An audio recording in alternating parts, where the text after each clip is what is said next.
ਲਓ ਜੀ ਦੋਸਤੋ, ਅਸੀਂ ਅੱਜ ਮੌਜੂਦ ਹਾਂ ਜੀ ਟਰੈਕਟਰ ਕਬਾੜ ਮਾਰਕੀਟ ਫੈਸਲਾਬਾਦ। ਤੇ ਇੱਥੇ ਦੁਕਾਨ ਹੈ ਇੱਕ ਜੀ, ਉਮਰ and Bilal old parts market. ਆ ਇਹਨਾਂ ਦੇ ਨੰਬਰ ਆ ਉੱਤੇ ਸ਼ੋ ਹੋਣ ਦੇ ਆ। ਇਹਨਾਂ ਦੇ ਕੋਲ ਇੱਕ ਇੰਜਨ ਆ 240 ਟਰੈਕਟਰ ਦਾ, ਮੁਕੰਮਲ ਇੰਜਨ ਚੈੱਕ ਕਰਾ ਦਿੰਦੇ ਆ। ਡੀਜ਼ਲ ਪੰਪ ਨਾਲ ਆ, ਆਟੋਮਾਈਜ਼ਰ ਨੋਜ਼ਲਾਂ ਸੋਜ਼ਲਾਂ ਨਾਲ ਆ। ਇੰਜਨ ਬਿਲਕੁਲ ਬਕੌਲ ਦੁਕਾਨ ਵਾਲਿਆਂ ਦੇ ਚਾਲੂ ਹਾਲਤ 'ਚ ਆ।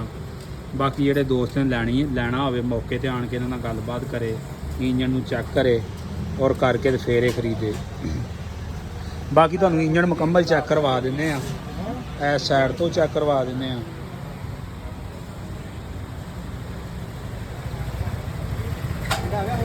ਔਰ ਜਨਰੇਟਰ ਵੀ ਇਹਦੇ ਨਾਲ ਹੀ ਲੱਗਾ ਜੇ ਮਿਲੇਗਾ, ਟੈਮਕ ਪਲੇਟ ਫੈਨ ਸ਼ੈਨ ਨਾਲ ਮਿਲੇਗਾ।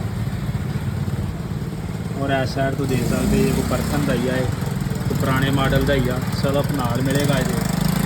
ਬਕੌਲ ਦੁਕਾਨ ਵਾਲਿਆਂ ਦੇ ਮਾਲਕਾਂ ਦੇ ਬਿਲਕੁਲ ਚਾਲੂ ਹਾਲਤ 'ਚ। ਕੀਮਤ ਇਹਦੀ ਹੈਗੀ ਹੈ 1.5 ਲੱਖ ਰੁਪਈਆ।